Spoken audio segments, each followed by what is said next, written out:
Napakaraming natanggap ng tulong o ayuda ng binatang si Victor sa lahat ng mga elementong kaalyansa ng kanyang lolo Mario at ng kanyang amang si Miguel. Batid ng binata na napakabigat ng pasaning kanyang kakaharapin. Nalalaman niyang kinakailangan ng isang matinding karanasan para lamang niya magampanan ng maayos ang nasabing tungkulin. Ang maging mamamaslang ng mga aswang at ipagtanggol ang sangkatauhan laban sa mga ito. Lolo Mario, saan po ba nagmula ang mga bertud, mutya, agimat na inyong tinataglay? Tanong ni Victor sa kanyang lolo.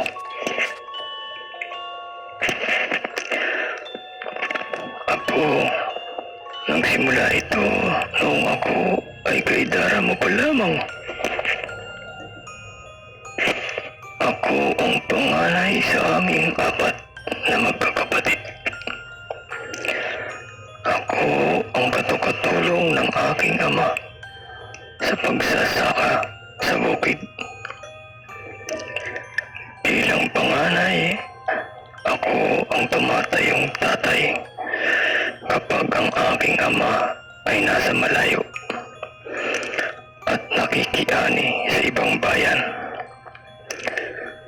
Tungkulin ko na bantayan silang lahat. Ang pauwiin sila sa tamang oras at palaging bilinan na huwag magpapaabot ng dilim sa labas ng bahay. Masunurin naman ang tatlo kong kapatid na mga babae. Kaya halos naging maayos at maganda naman ang aming mga samahan. Hanggang isang araw, may balitang nagdulot ng labis na sindak sa buong bayan. Meron daw natagpuang patay na tao. Wakwak ang dibdib at nawawala ang mga lamang loob nito. Noong una iniisip ng karamihan na bangis na hayop lamang ang may gawa nito. Subalit, may lumitaw na testigo at pinabulaanan ang haka-haka ng nakararami. Isinalaysay niya na nung gabing mapatay ang lalaki ay naroroon siya.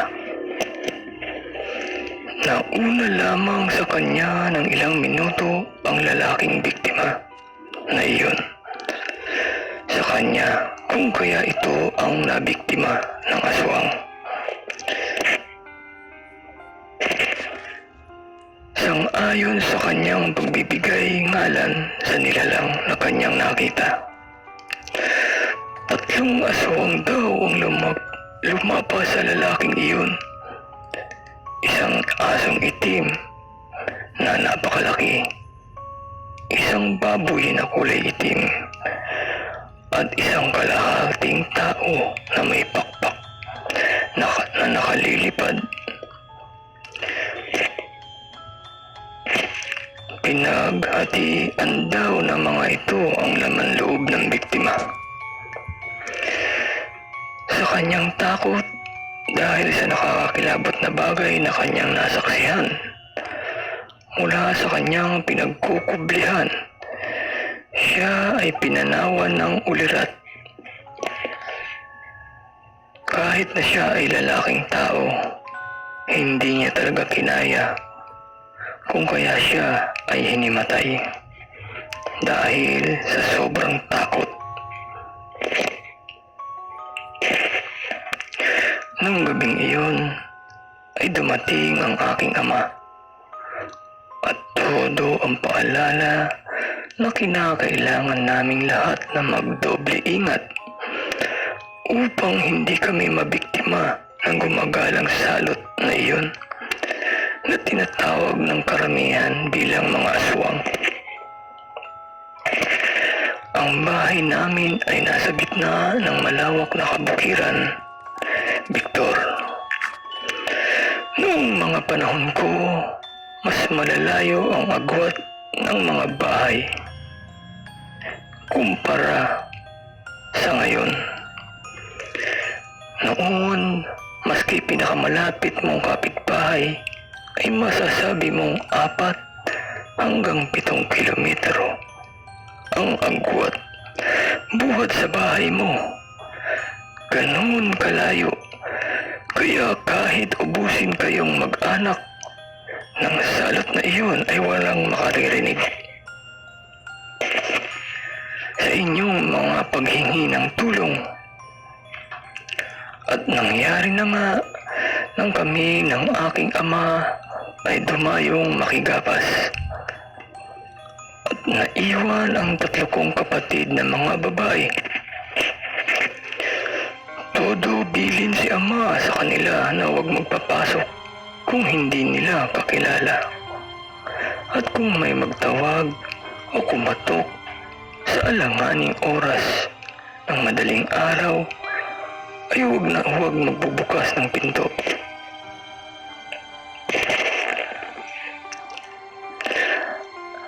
Ibinilin din ng aking ama na magpapalitan ang bawat isa sa kanila na magbantay habang tulog naman ang dalawa. Noong mga unang araw ng aming pagkawala ni ama, ay maayos naman ang naging takbo ng pang-araw-araw ng aking mga kapatid. Hanggang sa dumating ang 3 araw, maagang nagsara ng bahay ang aking mga kapatid. Nang hapong iyon, sinigurado din nilang nakasarado ng maigi ang mga pinto at bintana ng aming bahay. Subalit nang sumapit ang 2 ng umaga, nakarinig sila ng mga kaluskos sa paligid. May mga pagaspas din silang naririnig, pag-aangil ng isang hayop at isang napakalaking baboy na pilit na binubunggo ang aming pinto. Kaya pala ng mga oras ng 4:00 ay agarang nagyaya ang aking ama na umuwi sa aming bahay. Dahil daman niyang may masamang nangyayari sa aking mga kapatid na babae. Di nga nagkamali ang kutob at hinala ng aking ama. Dahil ng oras na kami ay makarating noong umagang iyon, nadatnan na lang naming wasak ang aming pawid na dingding at nagkalat ang mga dugo. Natagpuan din namin ng aking ama na wala ng mga buhay ang aking mga kapatid na babae. Tanging ang bunso ko na lamang na kapatid ang nakapagsalaysay kung ano ang nangyari bago ito nalagutan ng hininga. Simula noon, hindi kami ni ama nagsaka.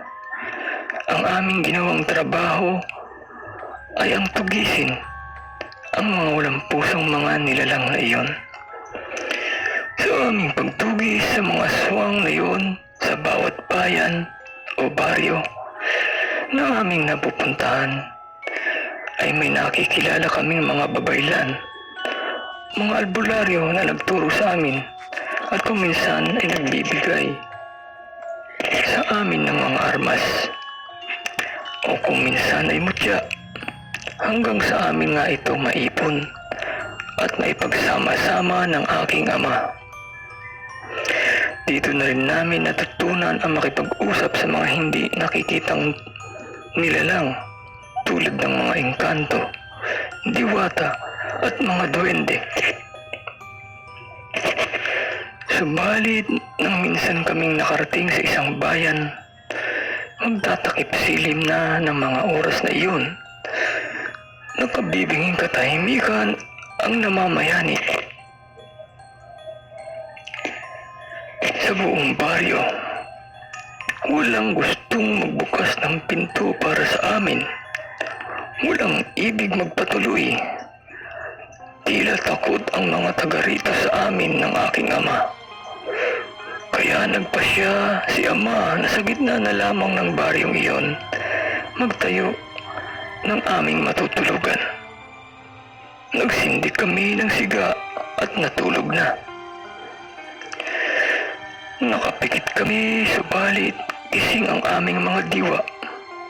Nakikiramdam sa buong kapaligiran.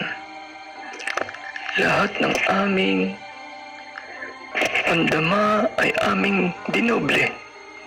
Simula sa pang-amoy, pandinig at paningin. Hanggang sa makadama kami ng mga pagyabag, mga pagkaluskos sa madilim na paligid. Tanging ang siga lamang namin ang nagbibigay liwanag sa napakadilim na gabing iyon. May mga pagaspas at pag-aangil na kaming naririnig, papalapit ng papalapit sa amin. Kaya mabilis kami tumayo ni ama at inihanda ang aming mga sarili sa nalalapit na pakikipaglaban. Dali-dali naming binunot ni ama ang aming tansong itak, at doon ay nakita namin ang napakaraming paris ng mga nagbabagang mga mata. Mario anak, magpakatatag ka, ang wika ng aking ama, habang talikuran kaming nakaharap sa mga nilalang. Habang nangyayari ito, ay mas lalo naming dinagdagan ang gatong ng mga siga upang mas lalong lumiwanag ang kapaligiran. At ang mga nilalang na iyon ay mga naglalaway. Halos sabay-sabay na umatake sa amin ni ama. Bago sila makalapit, ay mabilis kaming nagsabi ng asin ni ama. Ang mga inabot ay mga napaso sa sakit. Itinusok na rin namin ni ama sa lupa ang aming hawak na itak. Ito ay nilagyan na rin namin ng mga langis upang magsilbing lason oras na makasugat sa aswang. Kasama ng mga orasyon na mas lalong magbibigay bagsik sa aming mga hawak na itak. Muli ay dinaluhong kami ng hindi mabilang na dami ng mga aswang. Nasa kalagitnaan kami ng pakikipagtuos sa mga ito nang mapuruhan ng isang aswang ang aking ama. Napaluhod ito nang makita ko.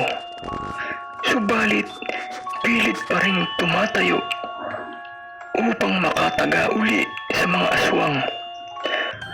At narinig kong winika nito sa akin. Anak, tumakas ka na. Hindi natin kakayanin ang mga ganito karaming aswang. Aarangan ko sila.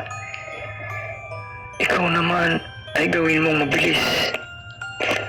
Mabilis na makalayo. Tumakas ka na.